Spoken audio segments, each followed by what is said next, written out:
Okay, so unang-una ma'am, ang usapin din dito ay tungkol sa international law.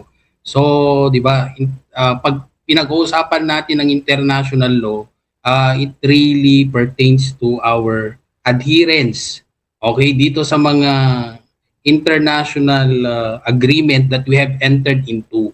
So, including yung tinatawag nating Vienna Convention on Diplomatic Relations. So, yan yung basehan ng pagdedeklara na pwedeng ideklara ng isang country ng yung isang tao na hindi ka nais-nais. So yun ang ibig sabihin ng persona non grata. So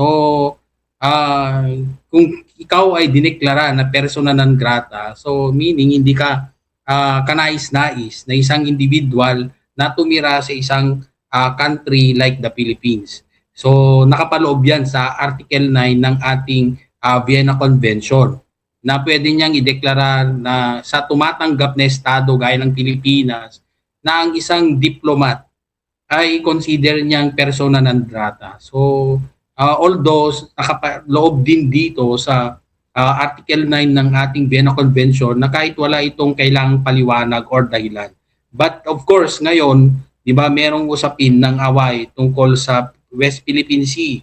So, syempre, sa atin naman, it's our duty to protect our lands, di ba? So, kung yan, diplomat na yan ay nagpapahayag ng bagay na hindi sang-ayon sa ating country na sa tingin ng ating mga opisyal, okay, so bilang yung ating Pangulo or yung ating Department of or Foreign Affairs ay hindi sumasang-ayon sa ating mga prinsipyo at kailangan nating i-declare yan as persona non grata. So, mas malalim yun na dahilan na pwede nilang pauwiin or palitan yung diplomat na yan at ipadala pabalik ng China. Okay, so yun ang pwedeng gawin na binabanggit yung pagdeklara doon sa tinatawag nating persona non grata. So yung ng legal na basehan. So kasi kung ikaw ay isang diplomat nakapaloob din sa ating Vienna Convention, dapat kung ikaw ay diplomat ng isang estado gaya ng Pilipinas, obligasyon mo na igalang okay yung batas ng iyong ng tumatanggap na estado gaya ng Pilipinas. So hindi rin sila pwedeng makialam sa internal affairs ng ating bansa. So sa punto na to na nagpapahayag yung ating pamahalaan, lalo na yung mga opisyal natin, di ba? Na di ba, syempre tayo, we need to protect also our lands. So etong diplomat na to, kung nagpapahayag siya ng mga bagay na hindi katanggap-tanggap sa atin, lalo na kung yung usapin ay tungkol sa internal affairs ng bansa. So pwedeng yan ang dahilan para ito ay deklarang persona non grata at ang ibig sabihin nito kailangan siyang pauwiin sa bansang nagpadala nito, which is in this case yung China. Okay, so mabalin na tang ating i-request nga rod nga masabalyan da no hantayon nga Yes. ka isuda attorney. Yes, ma'am. So nakakalungkot lang kasing isipin na in this particular sensitive okay, na usapin tungkol sa awayan ng teritoryo, nakakalungkot lang isipin na yung mga nagpapahayag ng suporta doon sa mga other countries na umaangkin dito sa ating teritoryo, kapwa nating Pilipino. So sila pa ang parang nagpapahayag ng kanilang depensa doon sa other countries na pag sa tingin natin, hindi dapat, di ba? Kasi kung ikaw ay bilang isang Pilipino, although sabihin natin na meron tayong tinatawag na archipelagic doctrine kasi dito nakasaad yung pag-describe kasi nga we were required by the international community na base sa mga pinasukan nating mga agreements, kailangan nating gumawa ng batas na nagde-define ng ating kung ano ang mga nakapaloob okay, na mga lupa na pag-aari ng Pilipinas. So ngayon na meron siyang soberanya. Okay, so independence, merong soberanya or independence. So dito sa archipelagic doctrine na to, define niya yung official archipelagic baselines ng Pilipinas.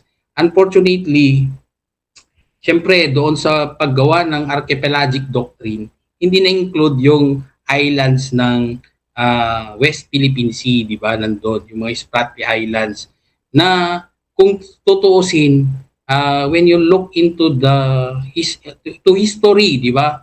Pag titingnan mo sa history ng ating bansa, yung mga ano nga, di ba? Yung mga foreigner before na sumakop sa atin, sa kanilang ginawang lumang mapa, nakapaloob yung mga property, yung mga lands na yon.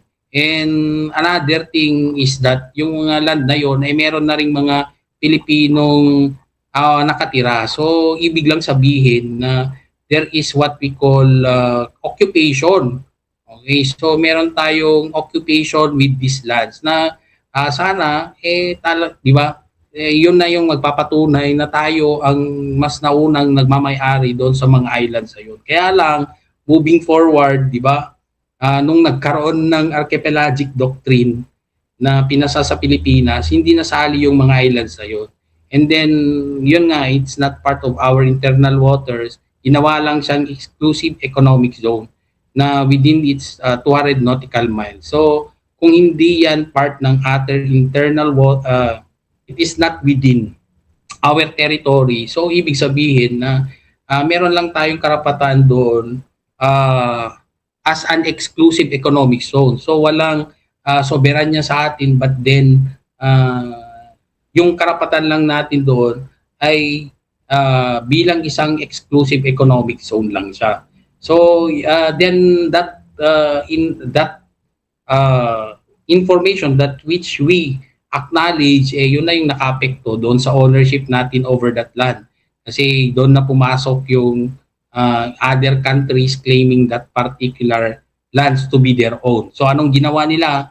Kung, di ba, yung binanggit ko, kung that act of occupying those islands would mean that you own those islands, yun na yung ginawa ng China. Sila na yung nagpatayo ng mga kung ano-anong structure doon. So, parang napakahirap ng gawin na paalisin sila kasi nga marami ng structure na pinatayo doon. And then gumawa na sila ng kwento ng 9-dash line na sinasabi nila na nasa history din nila na it was also owned, those islands were owned by them earlier than the time na nagkaroon daw ng mapa ang Pilipinas na nakapaloob yung mga islands na yon. So, lalang gumalo yung sitwasyon and it's sad to say na moving forward, sana naman tayo ay we have to be yung sana naman tayo ay naging matigas doon sa pag-aari doon kasi nga meron ng mga taong nandun. Nakakalungkot isipin na sa panahon ngayon nag-aaway-away pa yung ating mga opisyal na kung tayo bang may-ari noon or hindi. Dapat sana, di ba? Sa ating pansariling pananaw, hindi na tong usaping legal na yung ating pag-define based on the archipelagic doctrine, but rather we should assert our sovereignty over those lands because of our occupation with those islands. So, yun naman yung nakikita natin dyan na komplikasyon. So, tayo namang mga Pilipino, nag-aaway-aaway tayo, parang hindi naman tama, di ba? Dapat tayo pa, kahit anong sabihin natin, kahit na ano pang legal na basehan na pwedeng tingnan sa ating batas na tagilid tayo doon sa definition ng pagmamay-ari doon sa mga islands na yun, dapat we are united na we are claiming those islands as our own. So, yun lang naman yun. Okay, so, naging komplikado na kasi nga meron din tayong mga senador na ewan ko na kung, di ba, kung magiging technical lang tayo lagi sa usapin ng batas, parang sa tingin ko at this point, hindi yun maganda. So, mas mainam na we have to be stand firm of our claims over those lands, not because of this archipelagic doctrine na hindi siya nakapaloob within the 12 nautical miles na part of our lands, but then we own those lands because there are already Filipinos who are occupying those lands na mas nauna pa tayo kaysa yung sa kiniklaim ng kaysa yung mga pinapatay yung mga struktura ng China doon. Okay, so yun lang naman yung ang ating kaisipan tungkol dito.